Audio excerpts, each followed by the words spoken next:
Okay, welcome to episode 2 of the Strength Project. My name is Dan. I am Nick, and today we have our first guest. Charlie! Charlie, what's the crap? How are you? What's going on? Thanks for having us. So Charlie's going to be our first guest on. As we said last week, we're going to have numerous guests over the next few weeks. This one we're going to be touching a bit more on the business side of things. So as we said, our podcast is like fitness, mental health, and touching into that business. This one is going to be touching into that business side of things, with Charlie himself being an entrepreneur. We also have a lot of health stuff as well to talk about too. Yeah. So it's an important Charlie story. is one of Dan's clients, so we're going to delve into that as well. And yeah, it's going to be an interesting one. Right, so Charlie boy, tell me, well, we know your name. Where you from? Where'd you grow up? What was life like growing up? How was school? Oh God. I was born in Hong Kong and then left home when I was 11, went to England and I studied there in and out of London for a good while, probably like 20 odd years. Met the missus at university and then I'm here now in Ireland probably 12 years at least. I've done loads of stuff, but I'm mainly into tech. It's the only thing that's kind of made sense to me. But yes, that's how I got here, bro. Yeah. So Charlie, you have an interesting story for sure, man. So you grew up in between Hong Kong and London. Early life, man. So like even round the back, you grew up in Hong Kong till what age? About 11, and I guess I was pretty much a fucking pain in the arse. And then I got shipped over to England, and then I was living with my auntie, and then I was in boarding schools, in and out. Got chucked out like 3 of them, and yeah, I'm a good boy now. For behaviour? Yeah, sure. Like, look, when you live and you're 11, 12 and you don't have parents, man, you just get up with all sorts of shit, like, do you know what I mean? So, yeah. What was that like, leaving Hong Kong and coming into a completely new country, different language, all that kind of stuff? Was it kind of hard to settle in, or? I thought it was cool. Like, there was, obviously, when I got to school, there'd be loads of other Chinese people that came from Hong Kong and they were bawling their eyes out when the parents leave. Like, I was there going, yeah, let me go, let me. As in, like, you came over, man, with other students, or with No. Was it just like in the airport, there was other people? Or? Yeah. So there's airport, and then you got to find your way to the train station, and then everyone's at the train station, then they pick you up there and go from there. Right. That's when you were boarding school, and then otherwise, my auntie would have picked me up, and then. And did you have any English when you came over to England, or is that completely learned from? Very basic. It's like if you were learning Spanish in school, so that kind of level, you know. Yeah. But yeah, look. But the thing is, I think learning languages is easy enough if you live there. Yeah. Like you kind of figure it out. Yeah. And what age were you then? 14, did you say? No, I left 11 when I first landed in England. 11 when you landed in England? Yeah. Okay, so even younger, man. So you travelled by yourself? Yeah, mostly. Like you just go and play. So when you left China to go to England, were you by yourself? Yeah. So even did you not have connecting flights, or was it a direct flight? It was connecting. It's connecting Dubai usually. It's about like, you know, you just look at the signs and you ask people. 11, like, man. Yeah, man. Oh, was that like a done thing? Like, did a lot of parents send their children over to England for education, or? Not 11, or if they were that young, the parents usually is there most of the time. Yeah. So The parents go with them? Yeah. Okay. Yeah, but look, it's fine. Fuck it. Yeah. So when you go over at 11, so did your auntie, when you landed then where? In London? Yeah, London and Heathrow? then Heathrow, and then you catch a train from Preston up to Lancaster. Usually is the route, and then that was the first school. Then it was in Carlisle for a while, and then from Carlisle back down to Lancaster, and then Lancaster to London. Then I went to university, my bachelor's in Leicester, and I did my master's in Manchester. You done a bachelor's in Biomedical science. Okay, and then you done your master's in Bioinformatics. Okay.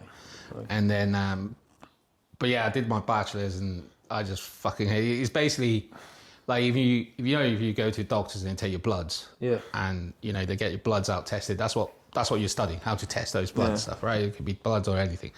Fucking hated it. So I was whinging to my teacher, going, "Look, you really need to, you know, give us something to do." But at that point, I was making money building computers for people, and so I kind of leaned into that a bit. I was interested in that, right? So, but what age are we talking here? Probably 17. Well, no, About 16, 17. So towards the end of uni, I was building computers, but I just hated the course. It was terrible. I did like minimum attendance, grades was fine, but I just didn't want that to like sit in the lab for the rest of my life. So I just I said, look, it has to be something with computers.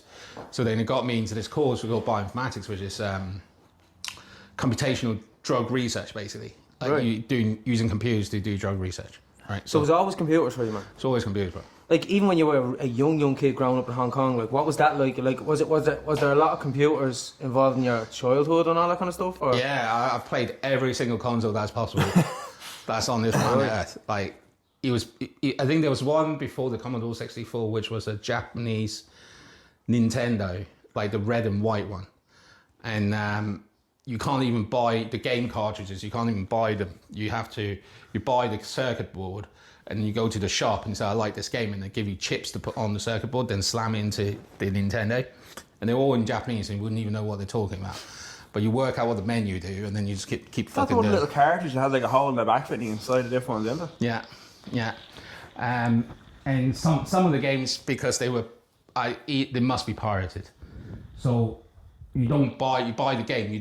When you buy the game, the cartridge now, when they do have cartridges, cartridge with the packaging of the plastic with the name of the game and some graphics on it, and then you stick the card in or CD in or whatever, right? Yeah.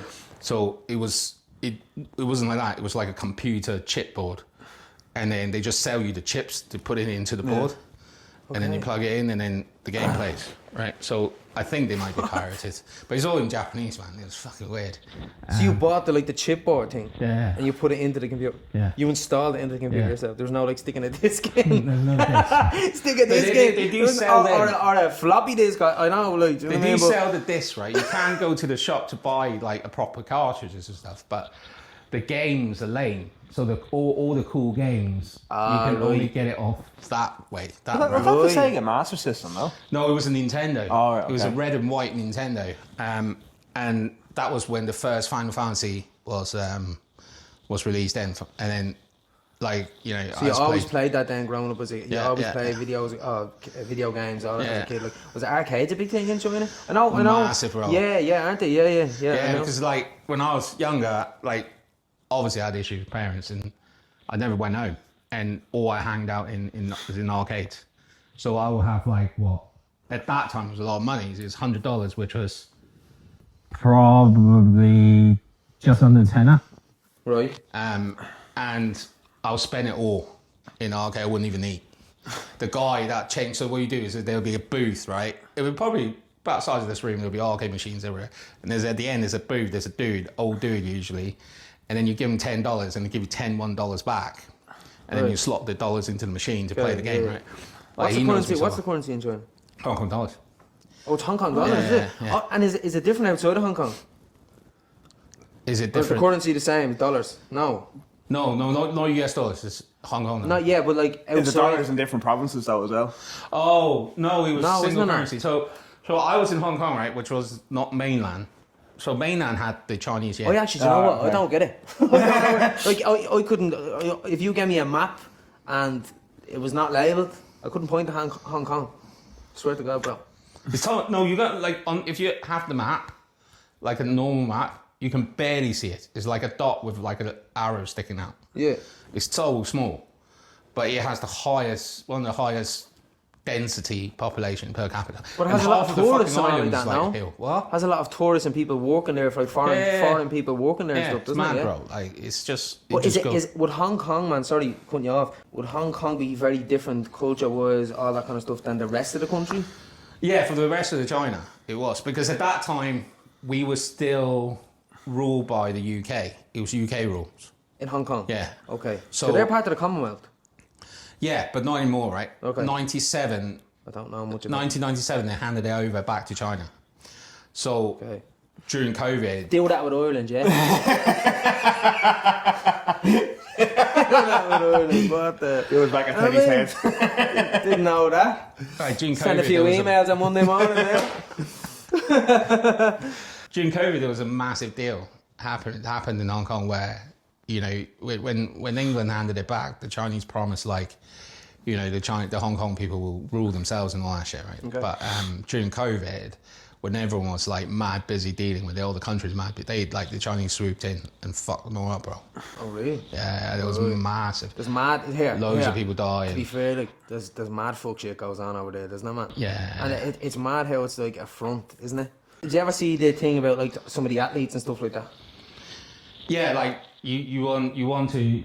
So gymnastics was massive. Yeah. Is there? So gymnastics and then weightlifting, obviously. Snooker's gone massive out of Hong Kong as well. Weightlifting. Yeah. They say weightlifting is not a big thing though, don't they? It's only sections of, because I remember reading about this, and there's an Instagram video of a girl. She done a very good story on it. She is a Chinese girl, like she's moved to America and all now, and she done a video on. I think I showed you, man. Did I? She done a video on it. I remember she done a video on how they recruit weightlifters. Oh yeah. Yeah, you were showing me that. But they go into like disadvantaged areas, like, you know, stuff like blue collar areas, kind of, as they say, and they go into the schools. They ask the class, who's the fastest, and they all kind of rat each other out, and then they get everybody out of the class. They get them doing broad jumps and checking their overhead mobility and all this kind of stuff. It's crazy, like. But yeah, so even when you were younger, did you do any sport, or growing up, was there sport, or what was the main sport in China really, or was sport encouraged, or was it a thing, or? Not mad encouraged. Like Really? like the curriculum in China or Hong Kong was mad. It's mad cram. Like generally speaking, every single student have a private tutor just to make up time, so you don't fall behind. It's like the opposite here, like grinds. Like Here it's like complete opposite. You're falling back in class, then you get grinds. But I suppose it's a kind of similar kind of thing. You're trying to get the grinds to keep up with the class, whereas you get it just to stay on top of everything that's going on in class. Exactly. So like because of that, you generally don't have time anyway. So. And going back to when you were in England, were you academic in school? Was school something you ever liked? Like how did that lead you into uni then? Or I was shit at school. I was terrible. Like I spent all my time playing rugby. Like one thing with it's back at the time. Like all the schools I went to were rugby schools. I think that's kind of the first thing. And if you play rugby and you're good at it, you do kind of get away with murder a bit, within reason, right? And you're always encouraged to go and play the rugby, right? So I'll play rugby every single second half. So usually my general day will be I've finished school, unless I've practiced. Let's say I don't. I finish school, I'll play like 4 hours of rugby, have dinner, then I'll play 3 hours of basketball, then go to bed. It'd be like this kind of Monday to Friday. And then, what age was that, man? That was from 11 till like 16, 17. Is that because you wanted to do it? Yeah. Nice. I hated being in the class. Like, you said you live with your aunt. Did she encourage any of that? Or? No, man. Like, I had to leave her because she was trying to get me off school. She wanted me to work for her, bro. What did she do? She ran a Chinese takeaway. Okay. Yeah, she wanted me to, like, you know, peel the potatoes and shit, bro. Okay, really? Yeah. Yeah, no, I just played rugby, bro. And no, school I was shit. Academically. Sorry, brother. When did you go from your aunt's then? Oh, kind of on and off for like 3 or 4 years. So what age were you when you left your aunt's? 15, 16. Wow, right. Like, man, you came over at 11. Yeah, man. Over to England at 11. And then like 14, 15, 16, whatever, you're out and by yourself, man. That's mad. That's cool, man. Yeah, I don't know what way that the GCSEs works. You have to get like certain points to go in then to do uni, or is uni just the next step after school over there? Or? So when you apply for a course in uni, there'll be like, you know, you must get X amount of grades depending on the course you go for. So I only went to Leicester because I was going out with a missus, like kind of not this one, previous one, and like I was kind of serious with her. Well, we were kind of serious, so I kind of just fuck it. She was going to Leicester, so I thought I'll just find a course that fit my marks, and just went to Leicester. That was the first one you done? Yeah. That was what? What was that in? That was the biomedical science. What is that, man?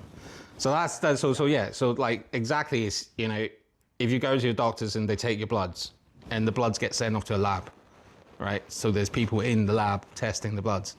So if you do that course, that's the kind of stuff you'll be doing. Okay. You just didn't want to do it. It was just boring, bro. Did you actually complete that course? Or you kind of drop out when they went into the computer side of the course? Or? No, I finished it, I finished it, and but I didn't want. That was the next step. Was then work in a lab, and I didn't want to do that. Was that the usual step? There was no other career opportunities outside of that, Charlie? It was all lab work, probably, was it? Yeah, it was pretty much. Unless you're really good, then you can use part of those credits, if you like, to go on to do medicine. But like, I was never good. I was good enough to pass it, but that's about it, really. But then at the same time, I taught myself a computer then, how to put computers together and shit, just to play games. Because I had my PC, first PC when I was in uni, and it was Windows 95, something like that. And I really wanted to play Command and Conquer, and all the drivers was fucked, so I had to redo all the drivers. But you just learn it by yourself, like. But after the back of doing that, then you know how to put the PC together, and there's no YouTube around back there, so it's kind of trial and error and just see what works and what didn't work. Yeah, and the PC cases at that time were made quite badly on the inside. It's like razor blades, bro. When you're trying to take a fucking anything Put out, yourself up, man. I'll be bleeding everywhere. Put yourself trying to change the There's computer. literally blood stains in the side of the case. But like, look, and then did that, and then. But yeah, that's where my superpower was. It was never anything else. So I guess I got lucky, and I made a win and say, look, I need to do something with computers. That's how I ended up doing that masters, bro. Now, from the masters, where did that leave it? Is in regards to employment? Like, when you got that done, what did you go out into the workforce then as, or? I went out as a software engineer for like this company that makes software for labs. So I worked for that tenure medical of like labs, medical labs or food labs or whatever. Oh, right, well, okay. Yeah. So that tenure, I ended up working quite a bit in Paris, worked quite a bit in Italy, and a bit in kind of Scandinavia and Denmark. That was cool. I just traveled. Like I would have traveled like probably 4 days a week, and then I'll be home for the weekend, that kind of thing. So that was cool. And then I worked at, then the coolest job actually for my whole career, I ended up working for a lab in Cambridge in England. It's called EBI, right? So that particular, is a government funded, it's a non-profit. So their job was to do the computation side for the human genome. So at that time, no one knew what the human genome is like, right? So they're doing research on it. So I ended up being part of the team that were doing the computation for us. What is a human genome, for anyone that doesn't know what that is? It's the genes that make up of who you are, right? You take some blood out or your cells out of your skin, whatever. In those skin, there's something called genome, which in there tells you, what colour's your hair, how high you are, what kind of hormones, the balance of your hormones and all that stuff, right? It codes your whole body, right? So, but no one really knew that code then. And there was like a massive effort to try to figure out what that is. So I was part of the team doing that. So that was cool. It was cool to the work, but it was cool as the environment. Like there was no, when you go to work, right? You walk up in the morning and you have to be at your desk doing whatever. And then you maybe have a break and then you go off, have a smoke, whatever. But like that place is so chilled. Like I could turn up in the morning, play an hour of basketball, then, have a shower. They'll have showers and everything there. Have a shower, sit down, do a few hours of work. Then there'll be like a coffee. This was in Cambridge. And then you like have like a coffee break where in the coffee break, everyone just kind of gathers together and talk geek for a couple of hours. And then you might go, oh yeah, there's a badminton competition. So then go and play that, then come back and work a few hours. But then people end up tending to stay till like 7, 8, 9, 10, right? But they spread out, but it's the coolest job, bro. Like, it really was. It was decent pay. The people were, like they were, when you work somewhere and you work with people and most of them just rather not be there. Yeah, so it wasn't like work as such. Right. I've never met a bunch of people who just don't want to be anywhere else. They'd rather be there. Oh, as in they'd rather be there? Yeah. Like, that was mad. And if you didn't need to spend money. All the food was subsidised. All the lunches and stuff were subsidised. And if you don't have a car and you live in central Cambridge, they will have a bus to come and pick you up and drop you off. It's mad. They probably created that environment so you could be good at your job and you wanted to be there and get stuff done kind of thing. Was it productive from that standpoint? Really. Were people productive? Would that make people productive? I think it would, maybe. Make me productive. The nature of the job. Make me productive. The nature of the job is quite intellectually challenging, right? So it's not really around how much code you can bang out in an hour. So it's not like deadlines and all that kind of stuff. No, there's no deadlines, bro. Like there isn't. You can start a project there that's supposed to go on for 6 months and go on for 3 years, and you still be there. But the point of it is, it's kind of how the funding for them works. So the way they get funding is, they proposed some kind of a hypothesis from a very famous, I don't know, professor, right? Okay. And basically then they go to government, wherever, they get the grants by creating problems. So if they have an interesting problem, you get grant for it. Once you get the grant, like... A government grant? Yeah, it could be a government, it could be a pharmaceutical one, it could be whatever, right? But private or public? Right, but the point is very different to commercial working. Commercial working is, you're given this money for this project for 3 months, and on the last day of the third month, you have to deliver. It has to be delivered, or you fail. But actually, in the research environment, it's kind of the other way around. So, solving it ain't a good thing, because solving it means that you don't get that grant anymore. You actually have to be in the problem, but obviously you need to show progress, right?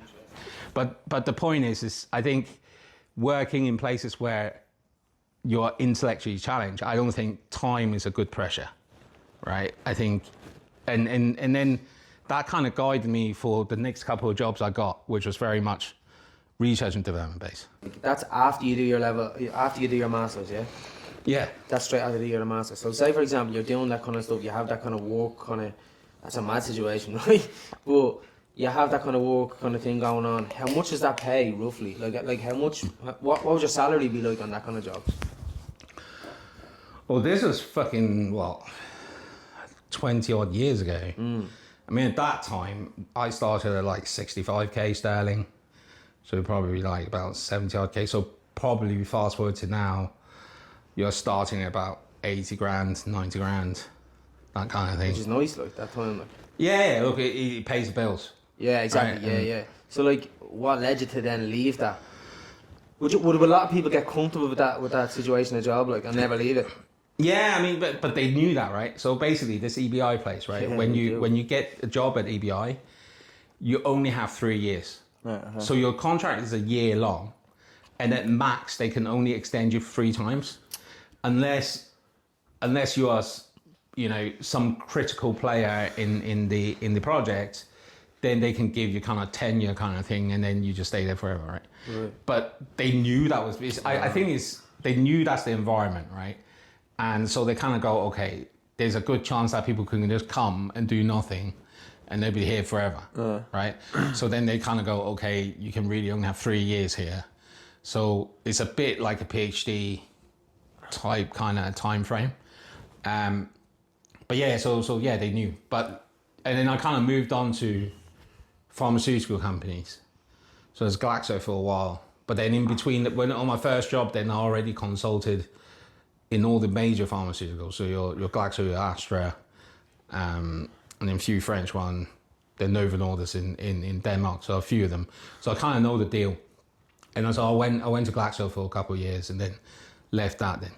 What was the goal at that time, man? Like, did you have anything in your head, business-wise, what you wanted to do, what way you wanted to make money? What was the kind of focus at that time in your life?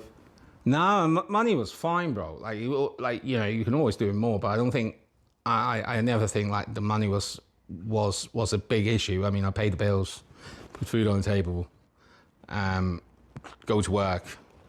As long as you turn up for the month, you get a check in the door every month. Was the money the driving force going to jobs, or was the love of the job the one that would bring you to different places? I just get bored really easily. Like, I used to swap jobs every kind of couple of years. Like 2 years? 2 years max. You know the way they say people, if you're in a job more than 2 years, you should... I've heard that before. Yeah, and it's funny why they say 2 years, right? But I used to start to get bored when I can learn no more from that position I'm in, right? Okay. So that's when I start looking. For other jobs? Yeah. Okay. But then when you look for the jobs, then you go, okay, since you're changing jobs, you should look for something with a higher salary than what you're doing, right? So So that's how the salary progressed, but it wasn't something that I must leave here because I need a job with higher salary. I'm leaving the job because I'm shit bored. And then you kind of think about it, like the thing that hit me most is like, you're doing something for 8 hours a day. Like, I don't know what the stats was. So it's 70% of the time of your life is working. Like that, yeah. Why the fuck do you want to work to do something that is boring? Yeah. There's just no point. There literally is no point, right? I don't understand when I work in any of those jobs, I don't understand how people can stay there for 15 years. 10 years. So your mental stimulation is what's driving you to your next job all the time. Something that keeps in mind. Like lifers and jobs like that are there forever. Like. Yeah, it's like you kind of think about it, right? You're back and forth on the same driving route to work and back from work every fucking day. So that's fucking boring. Then you go, okay, I'm in this job, and if your day's not going fast, that's fucking boring. Yeah. Then you go like, okay, I have to go. And somehow that always kind of pans out to be, year and a bit, year and a half, year and 3/4, touching 2 years. Then that's when I leave. Yeah, I think a lot of people, like, I've had similar conversations with people, like, oh, why do people stay 15 years or 10 years, whatever it may be, 20 years, whatever. People say to me, like, I've often had people say back to me, like, oh, what if they're happy and what if they're this, that and the other? And I said, yeah, cool, but I think most people that are doing that for a long period of time, are they happy or are they just comfortable in the situation that they're in, and then their fear is stopping them from doing anything else, Because most people I know that are in jobs that long are kind of, now I may know some people that are in jobs that long that are kind of happy with them. They'd be happy with their situation, but a lot of people that I do know aren't happy, but they're just kind of accepting it. Like, it's kind of like what it is. It's everyday life, Yeah, exactly. And I think you can look at it two ways, right? Maybe I was a bit harsh, but that's the way I think about things, right? But like, you can look at it two ways. The other way to look at it is like, look, okay, changing jobs or upskilling is an effort. And if you're not up for that, just be happy with what you're doing, wherever that you're doing, right? And you have to be okay with that. Like, it's a fucking mental stress that people going around going, oh, I wish I'm that, I wish I'm this, I wish I'm that. But then when it comes to okay, you actually have to do it, yes, it's always going to be a hassle because you're doing something different. But if you don't want to do that, you need to be happy. Like, being happy is kind of the most important thing, right? And to be fair, that's what I do. Like, if people can stay there for 15 years and be happy, it's cool. Yeah. But you're just not set up that way. Yeah, no. Like, to be fair, I didn't have. My life was very simple. It's not very complicated. I think you simplify it as well, Charlie boy. Yeah, you simplify it. Yeah, you really do. Like, yeah, you just focus on. That's what it is. Like, yeah. Like, you're my client. Yeah, I've learned a lot from you in a way where you're like simplifying it. I remember you telling me like things like, see, this is what I think is kind of sets you apart a little bit. Is like I remember you telling me like, just simplify shit. Just like go into JD, pick the exact same bottoms, get 2 or 3 of them, bring them home with you. Wear same with runners and t-shirts and all that kind of stuff. Wear the life out, and when you need to go again and get the exact same things and keep repeating that and doing that and lock in that way. Because thinking about clothes and other things. And now you've said that in other aspects as well of life. And for 10 years, I have the same pair of jeans. Yeah. When it gets holding them, I just go back to the same shop. So that's what I mean, man. You simplify it. To me, it's like you simplify it yourself in a sense of, okay, I'm going to the gym to do sessions with me. Or if I'm not in the gym, I'm doing other things, that everyday life, whatever it may be. Or if I'm not doing that, I'm working. What do you do? What are you doing later? Working. What are you doing later? Working. That's what I get up, Charlie. What are you doing for the weekend, bro? And if it's not something that, obviously with the farm or whatever like that, it's working. When you think for like that, as you said, like, same pair of jeans, you're not going into, say, Kildare Village, like, oh, what jeans am I going to get? I'm going to that shop and getting them jeans, and I'm gone. Yeah. It's a similar, and I'm like black t-shirt and jeans for a long while, right? And the black t-shirts are the same. So once they get worn out, I throw them away and get another 6. Yeah. And I don't ever have to worry about, like, for example, right? I don't understand how people have long hair, man or women, right? I just don't understand it. Fuck me, man. The amount of time you waste with that hairdryer, and if you don't do it, you get knots, which is even just painful, right? Like, have you had long hair? No. Like I can't, well, no. I had longer hair than this, but like, and I used to bleach it. It's all blonde, but yeah, I was like Slim Shady for a while. Was that during the Eminem era? Yeah, that was like a bit of Slim Shady going on, and then like, but yeah. So those kind of things just bugs me. I like to just keep it super simple. I just don't think there's a need to like. I guess when you do business, right, it's a fucking complicated thing to do. It's really messy. It's really noisy. Something always happens, and you kind of want to keep the rest of your life like fairly simple, so you can deal with the business. Yeah. So that's it. Yeah, exactly. You're like allocating everything. Like you're like everything is like time is money, so to speak, but not money. But time is your effort that you're putting into your business. So I suppose. So you were you obviously done employment, done them a few jobs after your masters and everything else. When did you decide to? I'm gonna go off and do my own thing here. I guess it was probably like 15 years. It was probably like late-ish 20s, thereabouts. I think it was late-ish 20s. Anyway, so I was working for a gaming company at that point. It was in Piccadilly. Had the coolest office. It was literally, if you stand in the middle of Piccadilly Square, like you look up to one of those old buildings towards Regent Street. We were working up there. It's so cool. And then every lunchtime we'd go to Chinatown and yeah, man. But anyway, so there was a publication at the time called TechCrunch, was kind of new at the time. And it kind of blew my mind because I was reading it and like these guys are just doing what I do, like tech, writing code, creating products, and they managed to create a business out of it. Like it was never something that crossed my mind before then. But then I guess the attractive thing was you have way more control of your destiny, which I enjoyed. Like, you know, I have some friends that would never do it because they don't want the hassle. You know, you go and do a job and whoever owns the job that you're working on, you know, they look after everything. You know, they make sure that the check lands in your bank. They make sure everything is done like that. But you don't have control, right? It's under their control, right? So I didn't like that. But I didn't not like it. And I didn't really think about it. But it was more as I read this publication more, I'm kind of going, I can do this. Like, as in, at least from a technical perspective. So, and with the bonus that if it works, then you have better control of your life. So then, you know, after that job, then I joined and made the first startup with called Hot Prints, which was just a Facebook app. And, you know, from then on, I've just been working for myself. That was your first one. Yeah. And what then led you over to, that was still in England you were doing that, wasn't it? Yeah, that was still in Cambridge. And what then led you over here, over to Ireland? I have a missus, bro. Like, she's from Tip, right? And no one told me that whenever you marry an Irish woman, you know, you have to. But I am happy. I am glad that I'm here. Like, I think even like, you know, when I first came here, I was out in Blesso, but I worked in Dublin. Like, it is a much cooler spot to work than in London. I think somewhere like London in city, there is a specific purpose if you want to go there.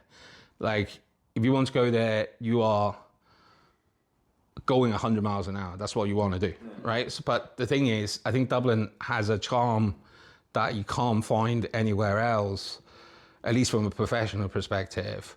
Like, everyone's pretty chill. Everyone I worked with in Dublin have been pretty chilled. And it's just not so crazy. And there's nice thing. It's nice about that.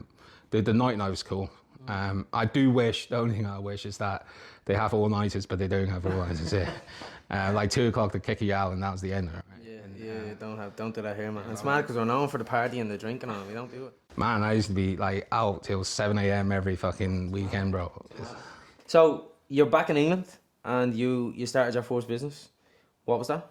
It was Hot Prints. It was Facebook app. So what it does was it took your and your friends' photos, because I think at that time. What year was this, Charlie? Oh, fuck knows. Roughly, give me a time period. Oh yeah, 20. So it'll be 2000. late 2010, mid 2010 maybe, something like that. You were talking about a Facebook app. So were they the extensions? Were that what they were called, was it? They're called apps at the time. But yeah, they could be called extensions now. I don't know too much about them now. But yeah, so basically you can create an application, and then, I don't know if you play Farmville, if you guys knew Farmville, right? So Farmville is an app on Facebook. So it's not run by Facebook, it's run by the people who create Farmville. So, but the thing is, all the stuff they do appears on your feed, right? So basically you can create your own system, and you can tell Facebook to post whatever you want them to post on the feed, right? So where did this idea come from? It wasn't really my idea. It was a guy that I met up with. He's like an Iranian guy, and he's cool. He's one of the coolest dude. And Was he a developer as well, Charlie? no, he was kind of more on the business side, right? And so basically at that time, the ability to upload your photos on Facebook and the ability to start see your friends' photos was like a new thing, right? So the idea was, we have an app on Facebook where people can design their photo book. So you drag the photos from yours and your friends, and you create this photo book, and it prints it out and sends it to you. Digital photo book. Yeah, basically. You create it digitally, but it get printed out as a real book, and they send it, right, for like £3 or £4. So it was cool. It was cool, but you know, we were the only, we only lived on Facebook, right? So we didn't have our own website. People At the time, Instagram wasn't a thing. Twitter was a thing. There was never extensions. It was just focused on Facebook, was it? It was focused on, I think Twitter might have just came out soon as I joined Hot Prince. But there wasn't much going on like at the time. I thought Twitter was bollocks. Were you the only developer on that one? No, there was there was 3 others and a sysops of 4, but I was the co-founder kind of thing. So you're doing the code, and then your job is developing the software, so doing the code and making the actual physical software itself. Yeah. And from a monetary side, how were you getting paid out of that? Was like Facebook paying you for supplying the service to them, or? So we get money from people buying those photo books. Right, okay. And then the money originally came from VC funding that we got. VC? Yeah, from VC. They were cool. What's VC, man? What's that? VC, venture capitalists?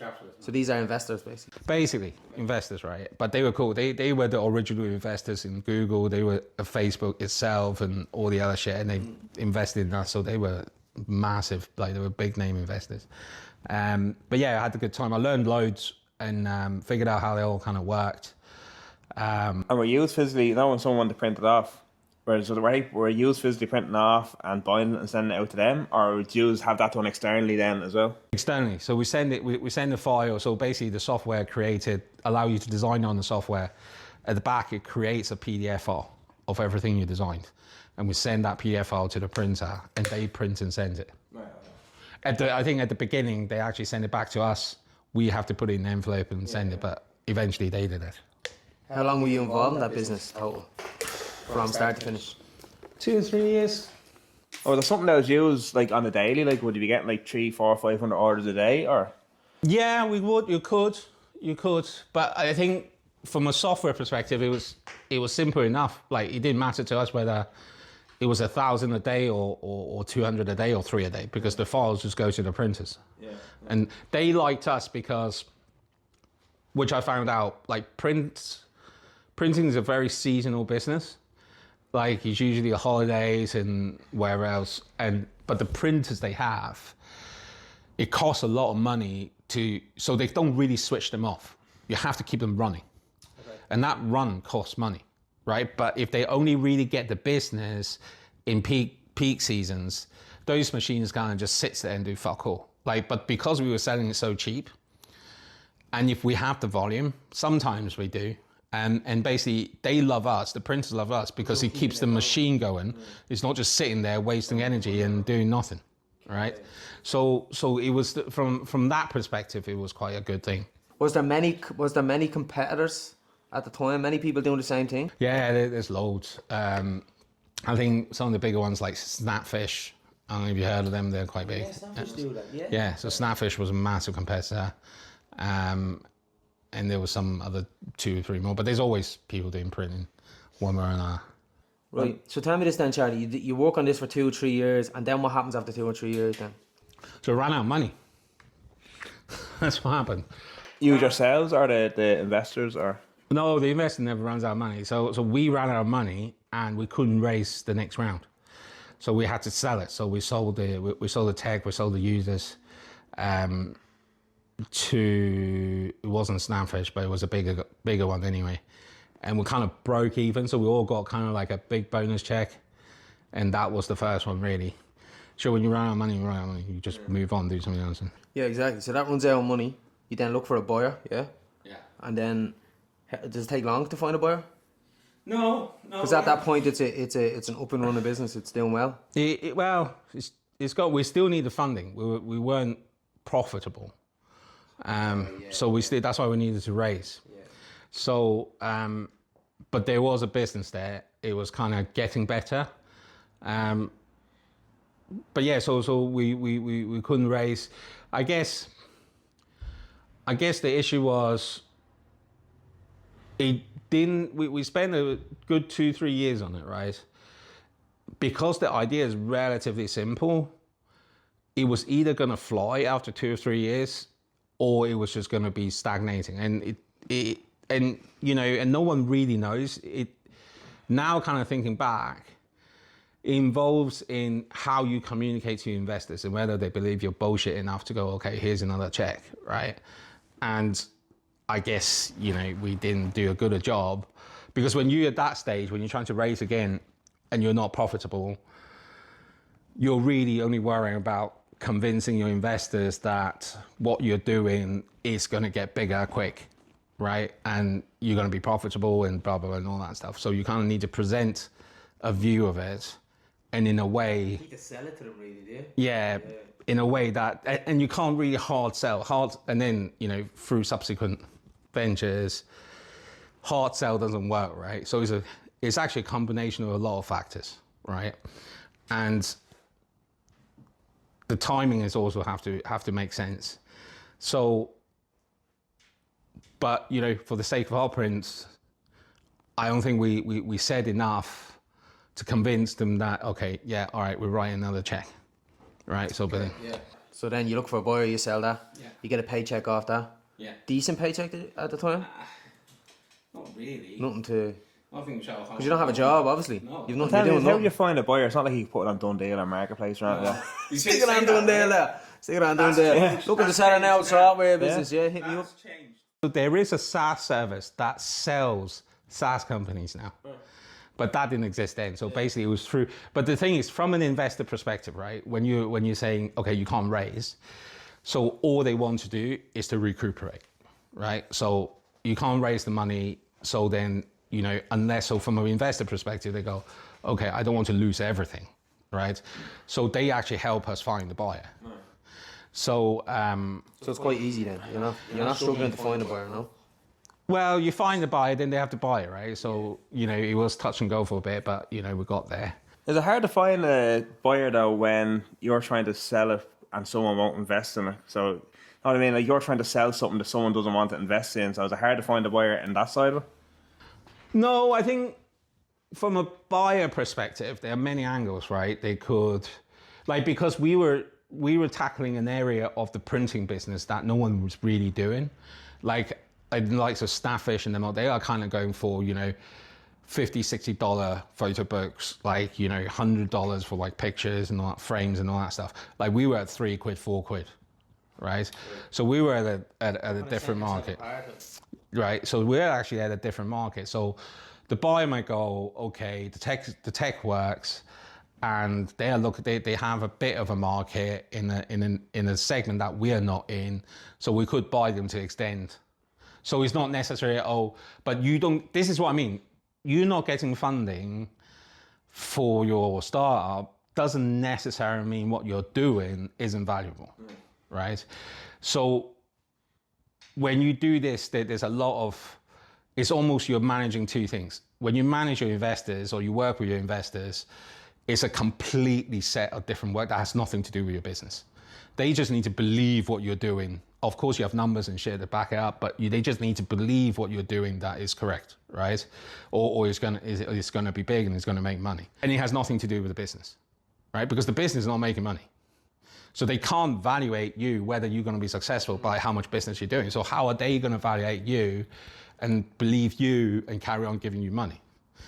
So it's a bit of a black art on one side, and then you got to manage the business on the other, which is a separate thing, right? So those are the things I kind of learned throughout the kind of last 10 years or so. But it really only happens in tech as well, because the cycle is so quick. So yeah, because it grows all the time, it changes all the time. Yeah. The goalposts move constantly, all the time. Constantly. It's mad. It's mad the way you can see it. Like even on a consumer level, like you look at it, like you get a new iPhone. How long is that new iPhone new for?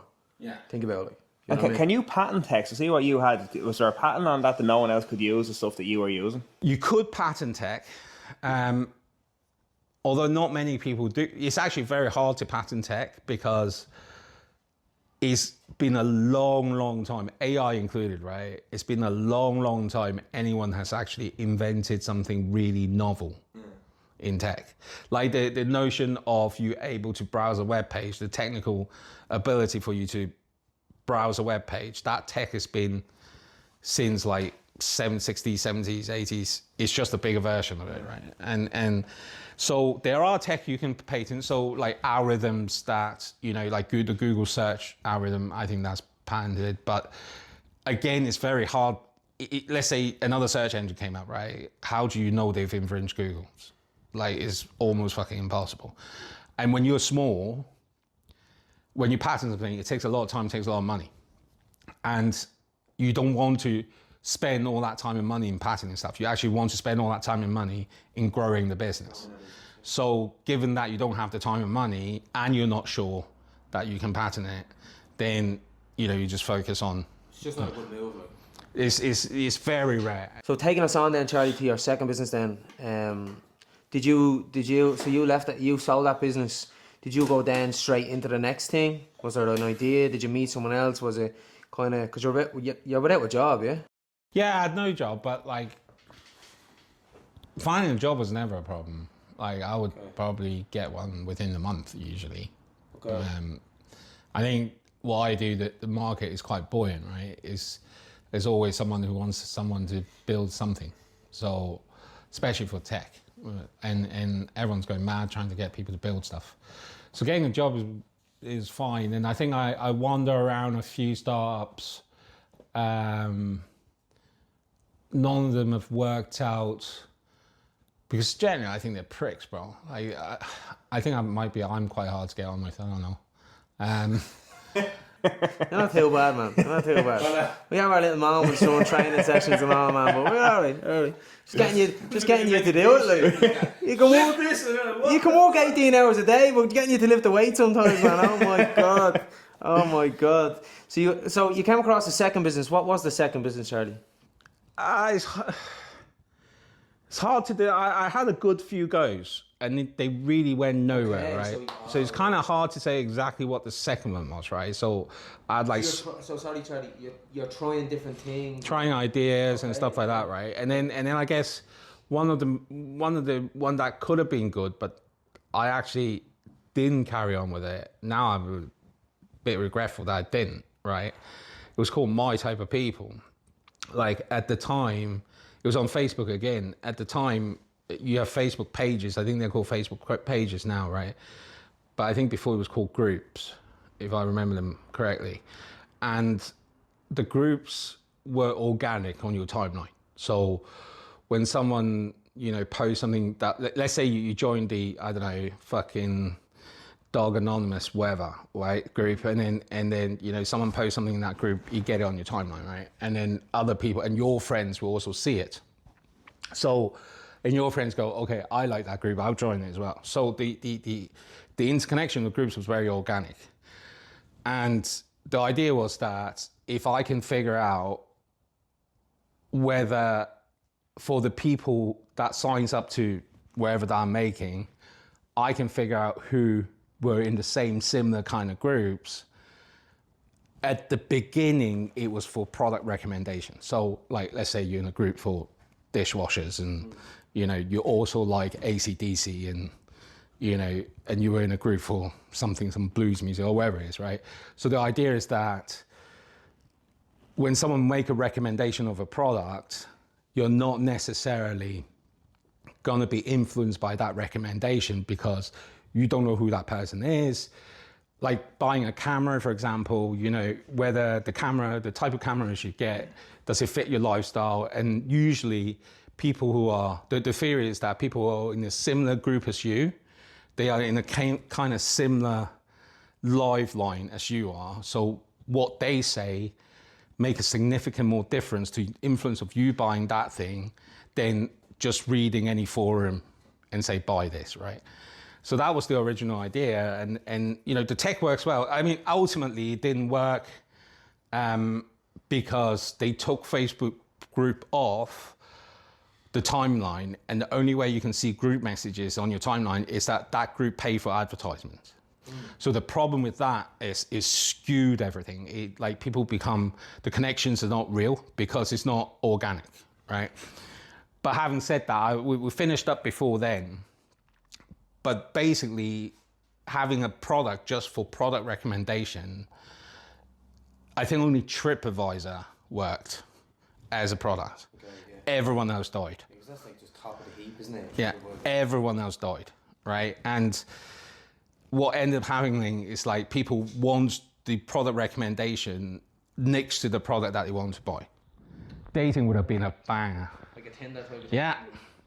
On similar groups, so you have similar music taste, similar stuff, and you know, it's a nice way to match up with people. But, you know, it ended up to be an afterthought, and I kicked myself for it. I still do.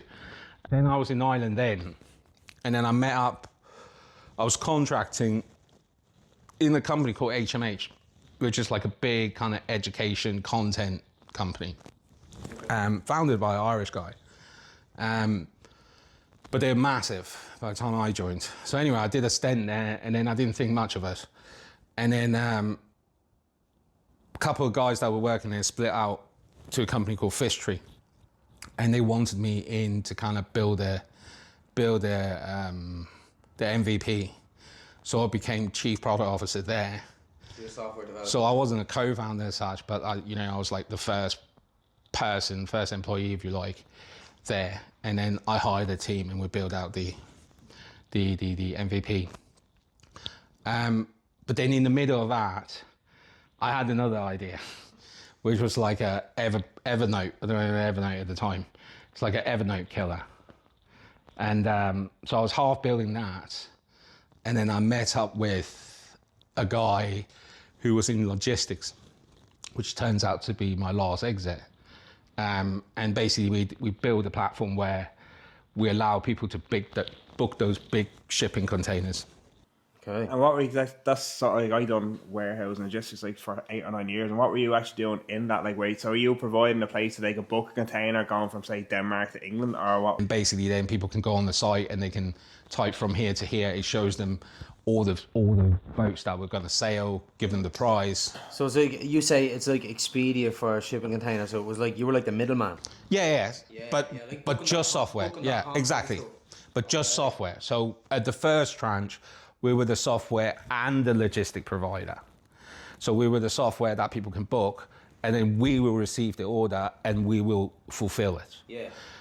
But there just wasn't enough money in the bank to do that. Yeah. It just wasn't. Yeah. And so you dropped that part of it? Dropped that part, and then we just did the software, and that was much better. How long did that go for? 8 years, thereabouts, 8 years or so. But the second tranche, well, it's less than that.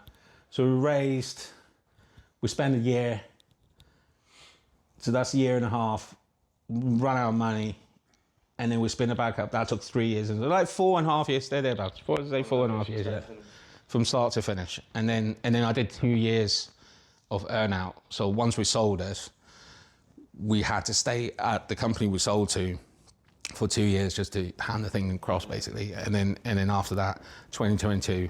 You have to stay and work for them. Yeah, for 2 years. Yeah. And do a handover basically. Yeah. Showing all the systems, all that kind of stuff. I see when you ran out of money, was that like financially out of your own pocket, or that business ran out of money? That business ran out of money, so the funding was gone. So we've oh man, that was another learning. I learned a lot about how to match investor up. Like we had 3 or 4 investors, right, and they just didn't get on, bro. Like they fucking hated each other's guts. And there was loads of sly shit going on, and so basically, I guess the lesson I learned from that is the investors that you're going to pick is that they will prioritize your needs for the business than for themselves, and I think that was the biggest problem. Like the investors we picked most of them was too much out for themselves and what they're interested in, rather than what is better for the company. Yeah, okay. So then you end up having arguments of nothing. Bitching and stuff like of that, nothing. Yeah, right. So it makes the business horrible, I'd say. Yeah, it's hard, and like you have to, like as I was saying before, like managing the investors is a separate job. It's a job in its own right, and then you got the business, right? Yeah. And you've got to do that, and then they don't get on because their interest is not aligned to the business. Then you're kind of arguing about shit that it's not even your problem, bro. Right? So that wastes a lot of time. But you know, I think ultimately that worked in our favor, because doing the software, if we did raise more money and we did the fulfilling as well as the software, I don't think I'll be out of it yet. No, I'll still be in it. Oh wow, okay. Because so it worked out. Yeah, it actually worked out better, right? And I learned tons about logistics. It's actually pretty cool. It is a pretty cool business. It's like $1 trillion business that no one really think about. Your shit just turns up at the door. Yeah. It's actually a very cool business, I have to say. Right? And I had loads of fun with it. And I think we've managed, as such a small company that we were, like I think by the time we finished, we were like, 20 to 30 people, 25 people, I would say. And like we were working with companies that was turning over billions a year. And we introduced a way of doing business in logistics that none of them have really tried, right? When we were in the industry, when we were doing what we were doing, the business of booking freight is still phone calls and fax and emails, right? So you literally have a room 4 or 5 times of this, and all they do is emails all day. Chase the trucker, chase the whatever, book this, get quote for this, and all that stuff, right? So we kind of consolidate all of that and put it into a platform and go from there. So, but yeah, because we were so new, and it made business sense for these big companies to try, we managed to get into some really big companies. So they were cool. That was cool. And yeah, so it's always good to sell business. It's being used by many people at the minute. Do you know much about what like your software now? How many people are actually using it? Or no, we don't, because we're not like, it's not a, well, the thing is that the company that brought us, they are like a dual listed company. They were listed in NASDAQ and in Canada, right? So the business is, if you can look for it, right? But how they've written it up, I'm not sure, right? But they won't tell you anyway. It's private to their business. This is their business now, so it is private to their business. So you work with that, Charlie. Like, what's the daily like when you're working that for the whole time you're there? Like, what's that? And especially building it, man. Like, what's the day look like for you? As in, like, how many hours a day you working? Oh Jesus, I lose track. But there isn't 1 minute that I'm not working. It's not 8 hours a day, is what I'm saying. Way more than 8 hours a day. Okay. Easy 12, 13 nowadays. Like I generally wake up about 6, half 6 in the morning. By 7 o'clock I'll be working.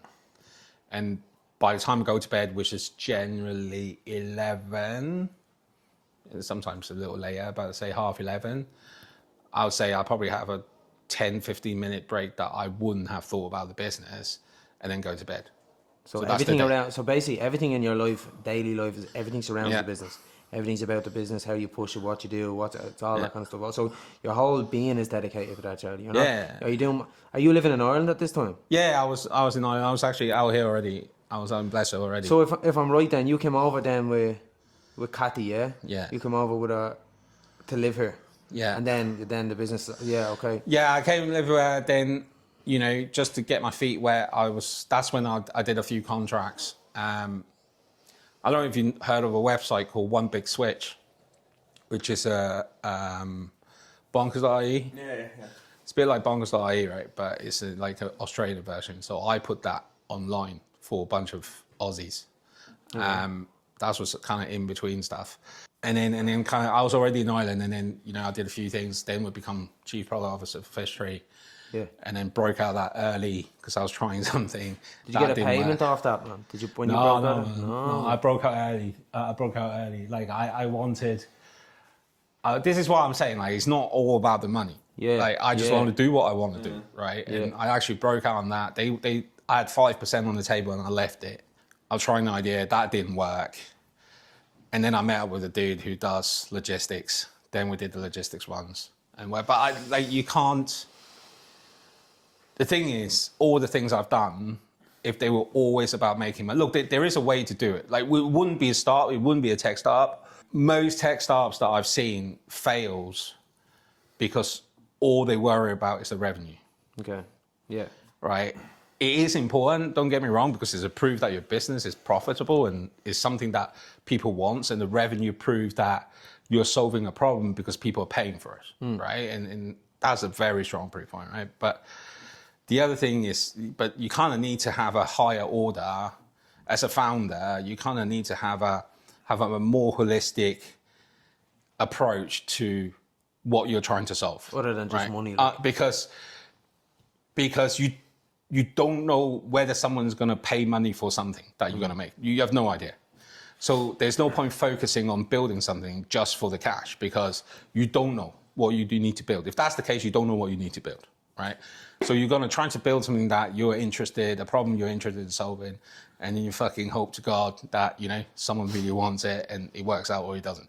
95% of these companies go tits up, right? Yeah. It's 95%. Like you say, you tried an awful lot of things and they didn't hit. Like, you're throwing darts at the board and they don't stick a lot of them. Like, they don't get, like, And I try all that stuff. It's not because I want to make a lot of money. Yeah, that's not the main motivation. No, because, like, if that's the main motivation, I probably wouldn't have carried on, because it's actually soul destroying. Okay. If that's the only purpose, it's massively soul destroying. Yeah, I hear that a lot. So you sell that company after 4 years? Yeah. 4 years after you sell that company. Do you make a big profit on that company? Yeah, it was a decent whack. It was good. It was nice. Whack. It was nice. Good whack. Like a life-changing whack? No. No. But what? Yeah. Okay. Not life-changing whack, but life as you know it then. Life as you know it then. Well, I haven't taken a salary since, right? Obviously, I've been working for myself since, right? Yeah, of course. And I've managed to support the family relatively okay. Like, so, what I'm trying to say, it was obviously successful business from a financial standpoint, yeah. And I know you say it's not all about the money, but was that nice that at the end of that? Was that a what was your like you say, like, you're motivated by the business itself, the development, not just the money, but when you do get a successful business like that, even, especially financially, Yeah, and it wasn't. I guess it, like, look, and when it comes down to that, right, it wasn't, I never brought anything just for buying it.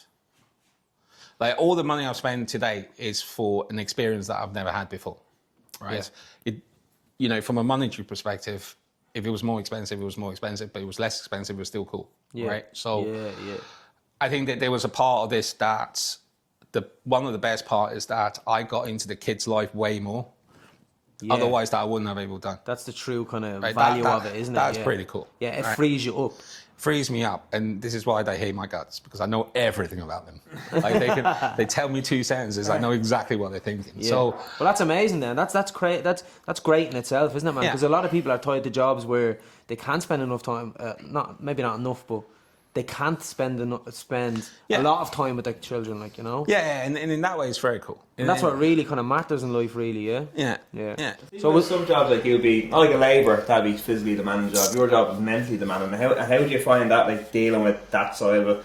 Like, obviously you're using your fucking head 16, 17, 18 hours a day. Yeah, for that I'm broke, bro. Like, I'm broken. I'm type 2 diabetic.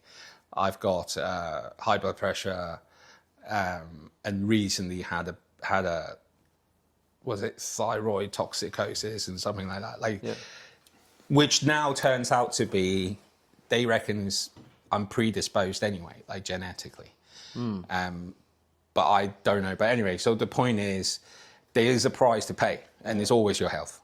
It's always your health, right? And I think we spoke about it before. Was, you know, I'm very convinced now, when you want to go to X level, your health pays the equal amount but in the other direction, right? And you can control that, right? It kind of goes like this, right? You can control it. But then the thing is, but if you're doing tech and you're on a roll, like, it's so hard to be on a roll in tech, and you just can't stop. Like, there's just no way you can. And just wind back 8 years, if you knew that your, say, mental health, physical health was going to have such an effect on what you've done, would you have not done what you've done? No, I'll probably do the same, because it's just the way I am. I wouldn't have, like, even if I knew what happens now to my health, to like say 8 years ago, right? 8 years ago, there was no way I was going to stay in the job. Something was going to break, either my relationship or my relationship with other people or something else, because I would have been so passive aggressive at work in myself, so hated where I am, I would have wrecked the rest of my life. So there would have been an effect either way, if you stayed in that job or if you don't. So I'm like, look, the thing is, I'm not dead, right? In touch wood, I'm not dead, right? And everything is manageable. So I guess on the other. He's not dead, people. You hear that? Charlie boy's not dead. Dan trains me, right? So I think, I would like saying that, right? I wouldn't be worried by it, because there is a solution to these kind of issues. Like, you know, it's not, I'm a small fish compared, like, in tech, from a tech winnings perspective. You look at the bigger guys, right? They are doing what I do 10, 20 years, right? And they obviously, now I'm here on what I know, I 100% know that they are managed to the fucking inch of their life, of their diet, of their exercise, of their mental health, because otherwise there was just no way that they would have gone this long and still be relatively okay, right? So it is a solvable problem.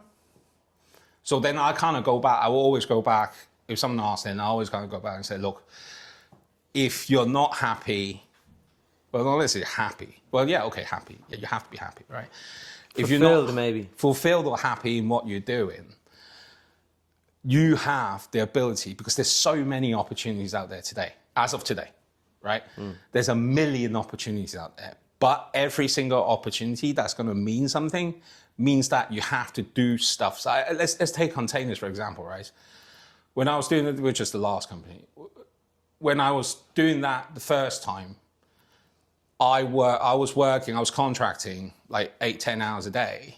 I'll get up at 6, right? Go to work, I'll be able to work, had my breakfast, everything done by 8:30. I'll work till 5.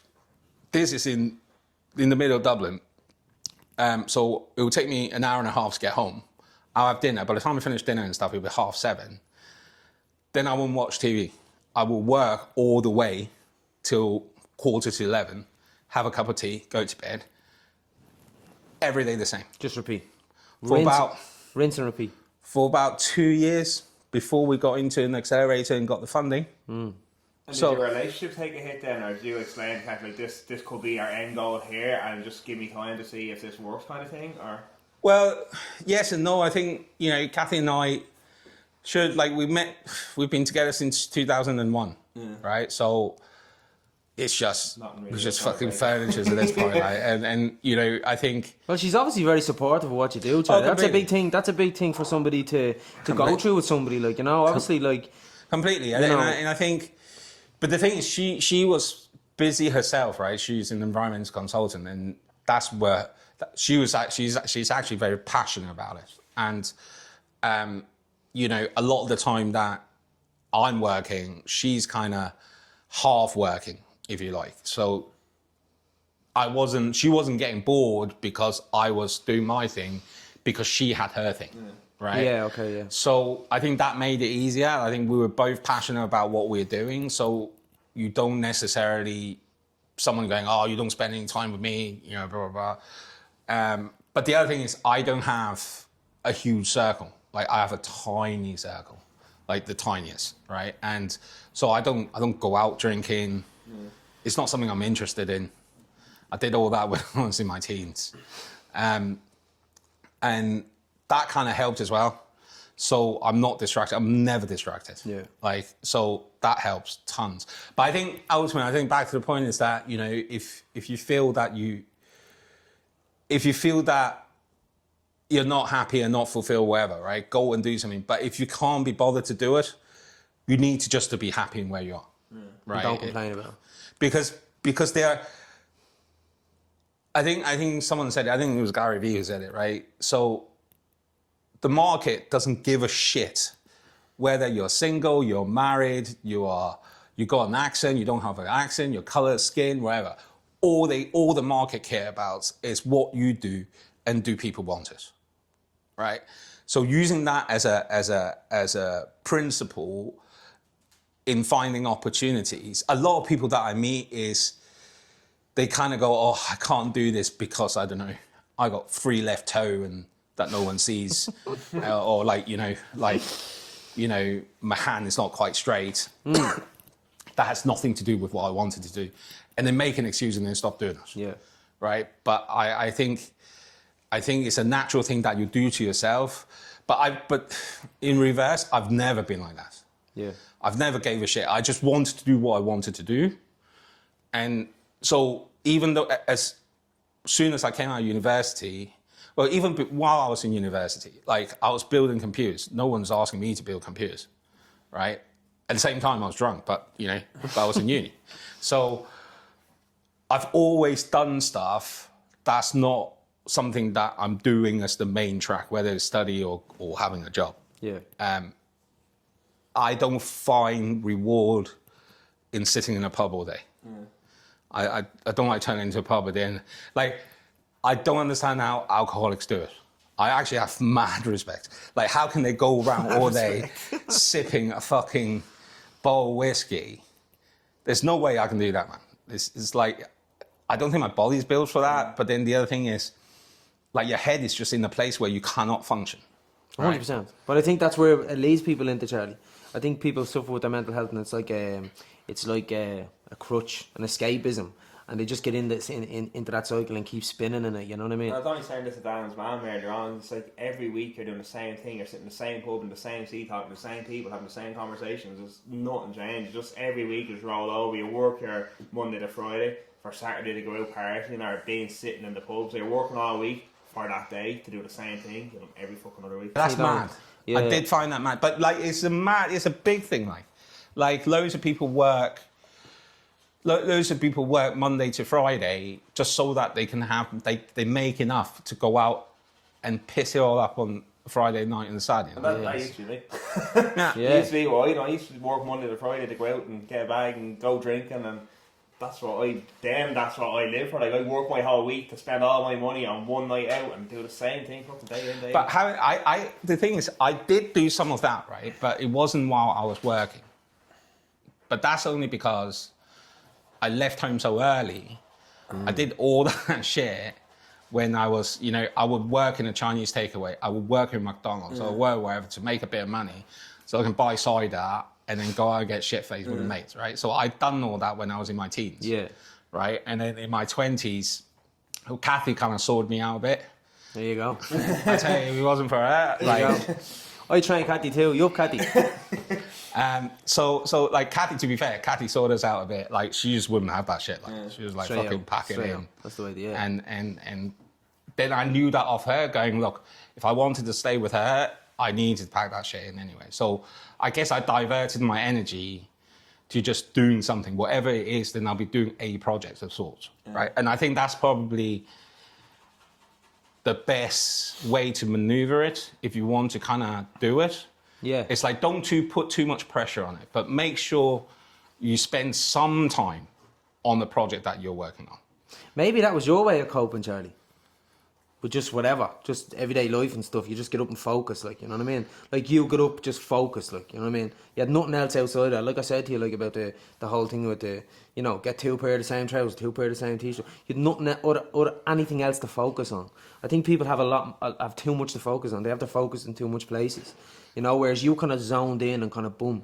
And then, like, anything else going on was just something, you know. And I guess you pay a price for that, right? You pay a price in the sense that my circle is very small, like very, very small. And I'm okay with it because, like, look, you know, I don't think there's anything that needs doing that I can't do, right? And you know, lucky enough, if there's something that I can't do, I can pay for it, right? So, but then the thing is, that's only because all I did was work. Exactly. Yeah, that's the had that hyper fixation as well. From, as you say, we used to work Monday to Friday, go out drinking on Saturday, and that then got replaced at work. So you need to be focused on something to. Yeah, so I think that's a useful thing to if that is something people like to change, just find something you're interested in that doesn't involve substance. Yeah, or destroying your health or whatever like that. Yeah, any substance, right? Alcohol, drugs, whatever, right? And just do a bit of it. Yeah.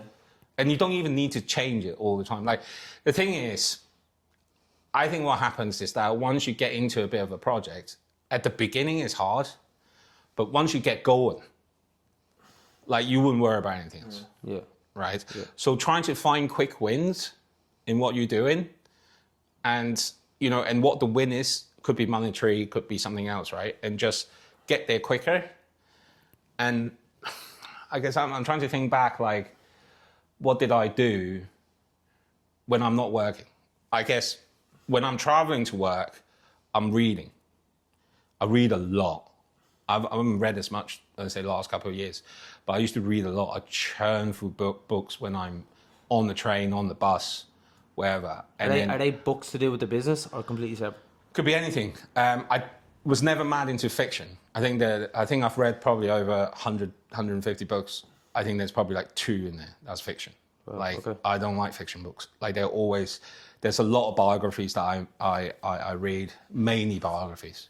And I was always mad interested in, like, really powerful people, in how they got what they got. Yeah. It wasn't necessary for money. Like, I was just intrigued. Yeah. And I can't put my finger on what is it about that's intrigued, right? But then I go and find out about it by reading, right? So I end up reading a ton of biographies. And then there's one recently-ish called 0 to 1. I think everyone should read that. And, you know, obviously Steve Jobs and all that stuff, just read it. Yeah. But yeah, look, some people think it's a slog. I think, like, you know, what else would I be doing? I think your perspective is important, isn't it? Oh, yeah. Yeah, your perspective is important. Did you ever read Think and Grow Rich, Napoleon Hill? No. Probably one of my favourite ones. Oh, is it? Yeah, it cool. is a good book. It's about, like, visualising stuff. So you visualise something and keep on having that in your head. Give yourself a date, a time that you're going to have this goal by, no matter what that'll be. And you visualise that and have it in your head, and then you work towards that goal. Yeah, I think that's a good way, definitely. The way I kind of think about this stuff is, I always think I'm late. Whatever I'm doing, I go, fuck, should have done this last week. And then whatever I'm doing now, I'm going, shit, should have happened the other day, right? I think Kathy keeps saying to me, like, there's good and bad about it, right? The bad thing is actually quite demoralizing. Yeah, because it's bad for your, like, morale, isn't it? When yeah, because you keep telling yourself you failed already, and no one's giving you that deadline in the first place. But I haven't found it demoralizing, obviously, because I don't stop. But I actually find it that I find the urgency in me when I start thinking that way. So then I just work more. So motivate you. Yeah, so it actually motivates you, thinking I'm late and I'm fucking failing. Yeah, pushes you on. I need to do more. I said, like, okay, obviously you're not doing enough. That's why you're failing. Yeah. That would be the immediate answer I go to. Yeah, yeah. You're failing because you're not doing enough. And generally speaking, it's always the case, right? Something goes fucking tits up. it's usually you. Yeah. Right? It's usually you. You've either missed this or missed... Like, you know, a lot of people make excuses going, okay, yeah, I missed it, but it's not my fault. It depends on what it is that you miss, right? But if it's something critical, it is your fault, bro. Yeah. Like, you know, you missed it. Otherwise, you would have caught it. Yeah. I suppose going into another book then, that's exactly what you're talking about, taking ownership for your shit. You know, there's a book called Extreme Ownership. Did you ever read that? Jocko Willink? You know Jocko Willink? No. He's a Navy SEAL and stuff. But the book is much deeper than that, but he talks about that, owning your shit. You know, being real with yourself, where a lot of people aren't. You know, so yeah, that's a very good book too. But like, I don't think that you can ever be in a situation like there's people that blame, you know, I'm in this situation because of him, her, or whatever, right? I don't believe that. I think people are in the situation they're in because they put themselves in there. Yeah, absolutely. Right? Yeah. Whether, you know, like when I was 11, like I left home so early, like I got all sorts of shit. Like you kind of think back going, okay, you can't blame me for it in terms of getting that shit because you were so young and you were never taught it, right? But then at the same time, you got yourself into it. You made that decision to do whatever. Right? So I think it's really important, but you don't need to like, after you recognize the fact, you don't need to go, oh, I'm all really upset about it now. And curl up and fucking whatever. Like you recognize it and then you go, okay, the next question is, what is it that I need to do to fix it? Yeah. So turn that kind of self-deprecation into a bit of a motivation energy to go, instead of going, I feel shit, you go, I need to fix. Yeah. Right? It's a very different question. Yeah, yeah. But if you keep, something shit happens, you ask yourself, what do I need to do to fix it? Then all you do is focus on that energy to be better than where you were before, instead of going the other way to go, oh no, my God, the world's gonna end. This is so not fair. And then you just keep going down. Yeah. Just drags you down more. Yeah. Just ask yourself, what do I need to do to fix it? And then and go from there. That's be the first question. Yeah. No matter what it is, that's the first question. Yeah. Use it for fuel. Like. Yeah, use exactly. It for fuel. Yeah. Exactly. Yeah. Understandable. Yeah. So then, Charlie, that brings us on. Then you're working on the business at the moment. Yeah. Yeah. What's going on now? What are you working on now? Web3, baby. For anyone out there that doesn't know what Web3 is, what exactly is that? So I take it from a perspective of digital social media, right? So I guess those of you that are old enough like me, kind of been through the ring hour with social networks, right? Facebook, Twitter, whatever, right? And at the beginning, people are just posting their friends' pictures. You make a comment on what you've done today, blah, blah, blah, and people engage with it. And okay. So then you moved on. For the last kind of 10, 15 years, people are monetizing their content, right? So you've got influencers, and they make money by having a lot of followers, so they get sponsorship deals and they get ad revenue from the networks. But I think one of the things that has changed is that it's very hard today to monetize the content that you make online because the rules have changed. Like when these guys that are big today, that had started like say 10, 8 years ago, these networks have very low bar of entry for making revenue, right? Because they need the people on there to post the content. So generally speaking, 99% of people on the networks are consumers, right? So you really only get 1% are people that creating content. So they made the bar really low for monetizing the content, but now they have too much. Yeah, there's saturation in the market. Right. So all the rules have changed now. I think on X today, you have to have 5 million impressions for 3 months before you can start monetizing, and you're still talking about pennies, right? So 5 million impressions every month for 3 months, right? And you're talking about pennies, right? So there's a new set of technology, right, which is kind of Web3. So AI is part of Web3, so I'll do AI in a minute.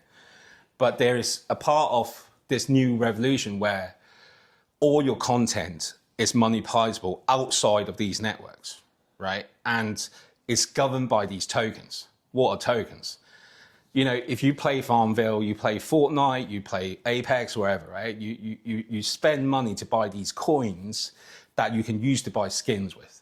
This is the best analogy that I've like Call of Duty, the skins on the guns and all. Right. Doing all that. But these hustling to get them. Hustling to get them. But these coins you buy, they don't worth anything apart from what's in the game. And when you finish with the game, you can't get that money back. All right. So basically, there's a new set of technology that these tokens that you use money to buy, right, they actually can be swapped back into real money. Okay, so you can use it for gaming if the game supports it.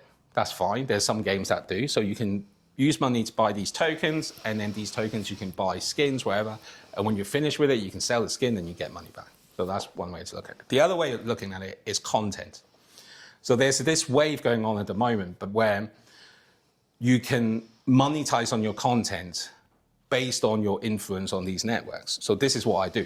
Right, so I made a product called Gauge where content creators can monetize their content a little bit easier. Gauge. Where'd you get that idea, bro? It's actually training. I was on the treadmill. Now I'm on a few quid.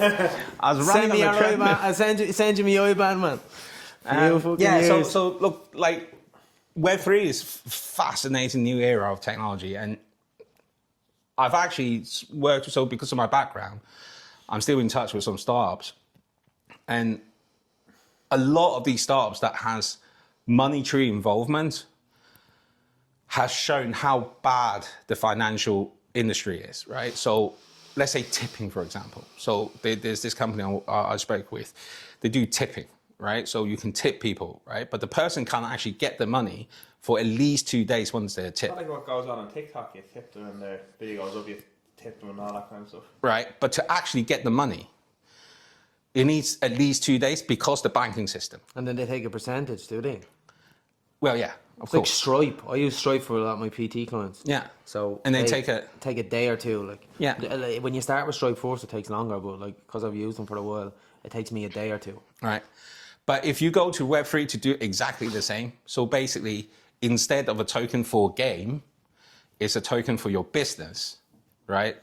That money goes into your bank straight away. It skips the financial system and you get your money straight away. So there is this area in Web3 where you can actually utilize these tokens as money, as normal money, right? So you can buy stuff with it. You can go to the shop. But some of these places make credit cards, but it's the tokens that supports these credit cards. So you can, let's say you've got a bag of tokens, you can actually just spend the credit card like you spend real money, right? But to acquire those tokens, it's instantaneous. There's no bank in the middle, and it makes the money yours. Yeah. Like I think, I don't know if everyone knows, like the money in your bank is not yours. Like you don't actually have huge amount of rights to it. They can decide not to give you your money. Yeah. Right? That's fucking mad, bro. Yeah. That is mad. Yeah. Right? And there's no way around it. But Web3 actually gives you a way around this. And I think not enough people are taking advantage of it. Like in what I do in my vertical, like in Web3, in crypto, there's literally free money on a daily basis. Probably up to about $500 if you go and look for it. Like free $500 every day. That's if you want to play it, right? With nothing up front, right? And still not many people are doing it. Yeah. So where does your business slide into that? What are you trying to do on the market? So the stuff that I'm doing is is more about supporting content creators. So I'm kind of back to my original thesis, is that create quality content today is very hard because the effort you put in, because of these how high the bars are in these social networks, the effort you put in to produce quality content does not necessarily equal to the amount you should be getting, right? So what I'm trying to do is to lower the bar of that earning by people supporting you directly for the content you're making. So there's the other half of this, is what I do is called social proof, right? So today, I don't know if you guys know, most, they say X, for example, there's a good amount of influencers that their followings are botted. So today it will cost me $20. I can make a post out onto X and pay a service $20. Yeah. And I want 1,000 likes on it. And a lot of bots will just like it and all. Same with followers and all. Yeah, that's a big thing. But that goes against the algorithm, doesn't it? Instagram now and all these social media have codings, don't they? That picks up on that, and then it doesn't kind of drive that kind of traffic or whatever it may be to your page, isn't it? Yeah, so they do try to kind of reduce that noise, but it's impossible. It still works. Because they get it, because like there are documentaries on this, right? There is farms of people who has farms of devices to do the botting, but these are real accounts. So how do you know they are not real people behind the machine? There's just no way. They're real accounts. There's a real human going in and pressing the buttons. Right? So, but with the Web3 technology, there's a legitimate way to do social proof, saying that you are really liked by this many people, and it's not dependent on social networks. Right? So that's the other half that I'm working on, is that not only you can monetize your content a little bit quicker, so you don't have to be a 1 million followers influencer before you monetize. You can be 10 followers and you monetize, right? And as long as the quality of your content, the content has good quality, and that's determined by, let's say, a brand. Let's say this podcast, for example. I want to boost my engagement of the quality content I'm producing. You say, right, I put up $100 of worth of crypto, and I will invite good quality content creators to write content about my brand, right? When they do it, they get paid out of this token system that you guys would have put together. So you get the marketing reach that you want. And the content creator, because they are creating quality content, they are getting the reward that they should be, right? For the quality content they're making. And we are using AI as a way to scale this, right? We're using AI as a way to interrogate. When someone writes the content, how do you know it's of good quality, right? There's just so much, millions of posts out there, right? So how do you know? So the idea is that the latest iteration, what we're doing is that we are using AI agents that will interrogate the content of the post against the manifesto that you guys would have wrote for your brand, and determine whether that is worthy of earning content. And you were doing all the coding for that, Charlie? Yeah, just me. Amazing. Right. And that, like, so say if 10 people come on this and like it, is that them tipping you? Like they're sending like 8 of them tip you, and that's how you're getting your monetary value back out? Yeah, so there's the tipping, and then there's also the fact that the brand has put up a pot of tokens, and that's the also as an incentive. When someone tips you on this system, you are recognized as a supporter, right? So that creates your social proof. The more people tip you, the more record it has on the Web3. It's called a blockchain, right? There's more record on the blockchain that you are seen as someone who provides value. So that's the proof. So when someone else comes in and go, oh, you know, I'm interested in this area, who should I ask, or who has the knowledge? We have a proof system that can't be botted because of the technology. It can't be botted. And then they are also making money because the brand has put a pot of tokens together. And also when someone tips you, you get some of the tips for it, right? So you have, just by using our platform, you have multiple ways of monetizing, but because this is the other half of it, which I do X Spaces quite a bit, right? So this is the thing I always say to content creators today, is that in 2025, when you're a content creator, if crypto isn't on your strategy as part of your revenue, you are missing out thousands of dollars a month. Thousands. Like, there's just so many tokens that actually, like, you know, there are people who say they're scam or whatever. Some of them may be a scam, right? And they are, right? And especially, you know, with the big influencers, right? You know, like Hat Tour, I think that's the kind They'll of... do what's called a pump and dump, yeah? Right, a pump and dump. So to get everybody to buy into it, isn't it? Yeah, so what happens is that you launch a token, right? And you, let's say I do it, right? I launch a token. I'll keep 20% of the allocation, right? Let's say there's 1 million token. I keep 20% of it, right? Then let's say I'm a very famous influencer. I'll go to my followers and go, hey, I'm doing this, and basically this token will do so much good, blah, blah, blah, blah, blah. Everyone buys in, right? Supply and demand. The 20% of token that you have might have been worth $10. Now it's worth 2 million. So what you do is that you sell all your 20%. So now you flood the market down to $10. So people that has been buying at $500, now their token is worth $0.00002. So that's the pump and dump. Just rob people, man. Yeah, don't so you? that's the pump There's a and lot dump. going on. I do see done it. that in America, or they built a crypto and then done the exact same thing. They do every day. Do people get locked up for that shit? They do even catch them. Yeah, it's hard to catch, yeah. Yeah, it's hard to catch because the wallets are just a set of numbers. Yeah, they're not your name attached to or anything like that, so it's very hard to tie it all to people, isn't it? No. It's mad, isn't it, man? Yeah.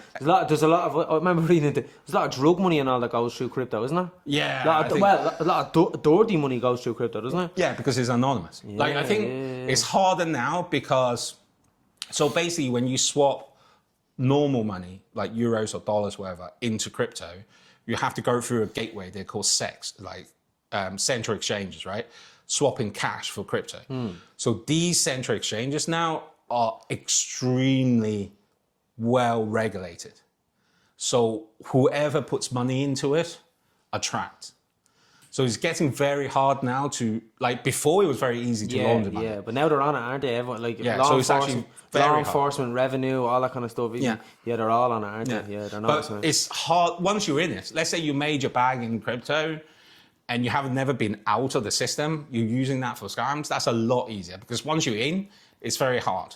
It's actually when the gatekeeping is on the, once you convert your cash into crypto, that's the tough bit to get through, right? Right, okay, yeah. And you know, I've got an account at Binance, and like the amount of questions they asked when I first sign up, like, and it has to hook up to a passport and everything on it. Yeah, you made me set one of them up as well. And you have to hook up to like a proper Irish bank, and so all the money track they are. You have to get your bank approved, don't you? Yeah. But once it's done, it's actually fucking brilliant because I to get $100 worth of crypto out into my bank, if I were to do that in normal banking system, that's a 24, 48 hours transfer from one place to another. Within 5 minutes, it appeared in my bank. Yeah, it's insane. So there's this whole piece. So this subject is massive and wide, right? So I'm focusing on content creators and how they are making money. There are people focusing on the fact that the banking system is broken and you can utilize these mechanics to own your own money. And then there's the whole speculation thing with, you know, buying shit coins and buying that coin. So they are very different, even though they are the same Web3, but they are very different kind of verticals, right? And I think for content creators in 2025, you have to figure out a way to have crypto as part of your earnings. It just has to be. Integrate into the system. Especially where it's going. Especially where it's going. And the bar is ultra low today. Yeah. It won't be forever. It won't be forever. No, it'll be like today's social networks. Yeah. It's so hard to monetize. Right? But if you started this 10 years ago, you would have been a multimillionaire today. Yeah. Right? But I guess it goes back to kind of what we're saying. Do you have the belief? Like today, everyone is flooding it. Oh, crypto is this, Web3 is that. Yeah. And everyone's trading, man. Everyone's doing it. It's like, oh, this is bad, that's bad. Oh, I don't do it because no one is there. Like, what do you think the influencers today that are making millions of dollars in ad revenue and sponsorship did when they were 10 years ago? There was literally 3 people on the platform. Yeah, literally, yeah. But they don't care. They just keep uploading, they just keep creating. And you have to keep doing that. Like, so don't look for an opportunity that's already hot. If it is, you're already too late. That is the general thinking, right? Yeah, you need to get on before it starts to rise. Like. And so how the fuck do you know whether something's going to be hot or not? You don't. You just try it. No one can tell the future. So then it goes back to, if you want to do a project, do something that you like doing, right? You just have to be smart. But you're looking at monetization. You just have to be smart going, okay, what are the different ways that I can monetize this thing that I like doing? And fucking fingers crossed, hope to God, this thing I'm doing becomes massive, and then that's it. Okay. But that's all it is. Yeah. So Based on that then, Charlie, yeah, what you're doing now? You were doing this business how long? 2 years. Have you made anything from it? $10. You put a good bit into it? 5 figures. 5 figures into it? Yeah. You're just hustling? Yeah. Doing what you done before? Hope Doing what you always do and hope it sticks? I don't like, you know. This is the 100 million one now, is it? Honest truth, right? I could have gone for another startup or done another one myself within logistics. Like I have enough knowledge to do, but I don't see. Like this is the speculation for myself. I don't see that as within a venture within 5 to 10 years that could take me to the next level from where I am now, from what I've done already. Right? I just don't see that in logistics. Just because it's so slow. Yeah. So this is why I'm doing what I'm doing, right? It's a complete Hail Mary. Like I could be zero again in 2 years, like nothing left, right? That's the bet, right?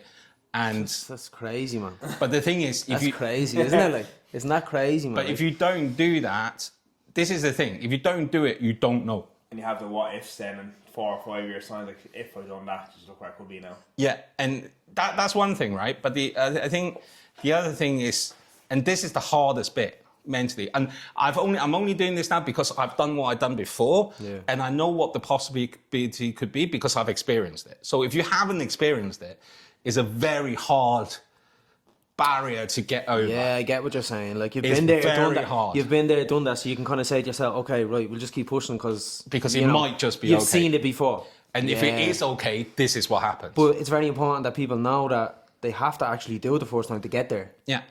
So tell me, if you have like something that you're gonna reach, like if I've lost that money, I'm just gonna give up at the fear of end up losing the house or putting the family at risk, not like monetary wise. Do you have that kind of, say, if I get to this amount of money and I'm still losing money, I'm just gonna fucking call it and we move on? I haven't. Obviously, it's something that I thought about, but I haven't got a line yet. Yeah. You won't give yourself an out. No, it's like, but it because I can stop now. Yeah. I can stop now, and I'll probably get a decent job. That's, with like actual hand-on experience in what I've done in corporates, like I'll do all right, I think, right? I can fulfill a function really well in a company. But the thing is, if I go there, it's just so easy. Yeah. It's a fucking no-brainer, like logically speaking. Like entrepreneurs are the most fucking stupidest people on this planet. They just get fucking beaten up every fucking day mentally. Like if I were to think like that, right? I'll be just in my bed all day. I wouldn't get out of bed or wouldn't go to sleep. I wouldn't get out of bed. So you kind of just go, right, okay, so you just focus on what you need to do, right? And then you go from 1 week to the next one, and then you just get worse and worse and worse and worse and worse. And then traction go lower, lower, lower, lower, lower. Yeah. And then the fees start to go higher, higher, higher. And then you could easily do exactly what you say. Just go, fuck this and this, right? And I could do that, but I don't think. I don't think. You have confidence in your own ability of what you've done before. Yeah, I feel if the opportunity does present itself, I think I'll do fine. Yeah. But it's actually searching up that opportunity, right? If you don't do it, you'll never find the opportunity, and that's the thing, right? So who knows? Maybe in 3 months' time, I'll go, fuck this. But as of now, it's I'm down, but I'm sure one day, I don't have even, this is the funny bit, right? I don't even have enough in what I do today to go to a VC. I think if I go to a VC now, they'll laugh me out the door and I wouldn't blame them. Even though I've been doing it for 2 years, I'm still at the very beginning. I still don't have enough to find a workflow that is something that is super useful and profitable, right? So I'm still searching that, right? But the thing is, once you search it, it's a bit on the trajectory up. So I could have found it tomorrow, or day after, or next week, but who knows?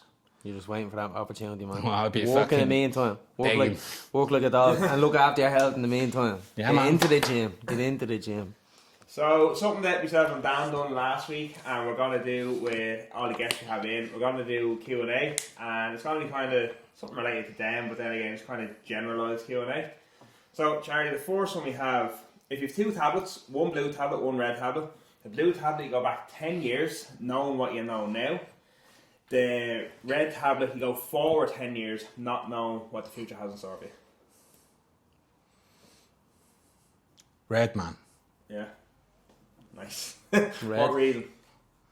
Well, like, I already know what I know. Like, what if the next 10 years is even better? Yeah. So if I know it now, I know what to do now just for in time for 10 years. Nice. Answer. The second one is 2 lessons you've learned from either business that has succeeded or business that has failed.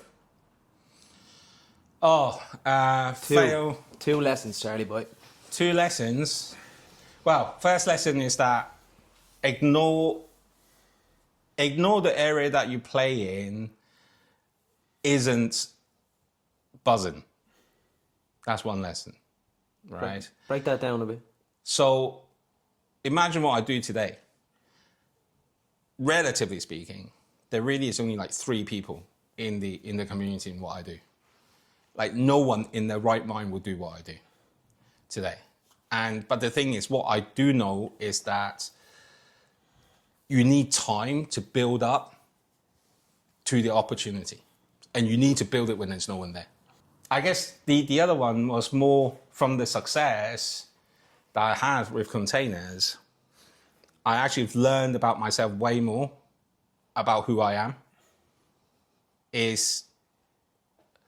always thought that I was never massively materialistic, nor was I very money driven. But you never know until it happens. Wow, yeah. And I think, you know me long enough. Yeah, man. We had a very similar conversation this just on the way up in the car. Like, if you won the lottery, or would you be materialist? Would you go off and buy the designer stuff? Would you have the fancy watches and all that? And you both gave the same answer. Yeah, we were quite honest in saying we would enjoy the materialism side of things. Whereas I said about you, we were talking about you, and I said about you, and I'd said it to you before, Charlie. You're not very materialistic at all. Like, you're not, to be honest, like... No, you know what cars I drove. Yeah, right? cars. You're into cars. And but you know what cars I drove. I don't have them anymore. I sold them all, right? And I'm not crying about it one bit. Like I didn't have them because of what they were, as in what brand they were. I had them because of the performance of what they can do and the experience. You're a petrolhead, basically. Right. You're a petrolhead. And big petrol head. Big old school petrol head. Right. And I have surprised myself that in a good way that I know if tomorrow I have no money in the bank, I wouldn't, like, obviously I've no food, but let's just assume that food and light and house is fine. But if I have no money in the bank, it's not something that's going to stress me out. What stressed me out, not having money in the bank, is to pay the bills, right? Yeah. But apart from that, I think I live fine. Yeah, right? And that's taught you that? That's taught me that. I didn't know whether that was. Wow. I always like to think that I was, but I think this time round, I think it has proven. And I think it also marries up to what I'm doing now, because all I do is spend money now. I'm not making a fucking dime. Yeah, right? So you see it. So, and it's not crippling me. Yeah, that's great, man. Whereas you didn't know that before. No, you wouldn't know. Yeah, interesting. So question 3 we have, I don't know if it's something you do, but one thing you do every day to keep your mental health in check. Spend time with the kids. Family time. Yeah, 100%. Like, I love them. They're very cool. Another one is actually something else. It's not what I have wrote down here. But if you were to choose RS200 or GT40. RS200. Group B rally car. Oh, fuck, I don't remember rally cars, bro. I'll go the other way. I have a Mitsubishi Evo, right, as a rally car. I don't know what number it is, but I love them. Oh, I like me jammers and all, but these two are just petrol heads. Yeah, big time. Big time. And number 5 then, the last one, a piece of advice you would give an up-and-coming entrepreneur, no matter what kind of line of work it is that they're in. God, advice. I think... One solid piece of advice that you wish you had when you started off.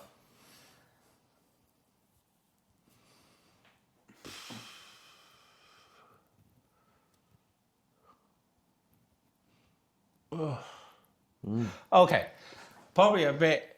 I'll actually say, like, figure out a way in your day to actually look after yourself. Like, it doesn't need to be long, I don't think. Like 45 minutes maximum you need. And to be fair, if I look back onto it, that's why the health that I have today. I reckon if I did the 45 minutes every day as much as I can, I wouldn't be in the health that I was, like before I worked with you, Dan. Like, I wouldn't be in the health that I was, right? So I would say try and spend 45 minutes every day. Like, because I used to be at my desk for 12 hours straight and have 1 hour break in the 12 hours, right? And I think that's terrible. So yeah, look after your health, because it could go on a long while. Like, it took me 4 or 5 years for the last one. There are entrepreneurs out there that's been grinding for 10, 15, 20 years on the same business, right? So I think, you know, if you're looking at that long a game, you kind of need to look after yourself. So everyone, that was episode 2. We were with Charlie Lee today. We want to thank you very much, man, for joining the podcast. Thanks for coming over and giving us a bit and sharing what's on your mind, sharing what your experience you've been through. And yeah, I'm sure a lot of people will take things away from it. I certainly did as well. And I spent a lot of time with you, Charlie boy, but I certainly did. So thank you very much, my man. No worries. Thank you, brother. Thanks, man. Thanks, Mick. Nice, Mika. Awesome. Peace, man.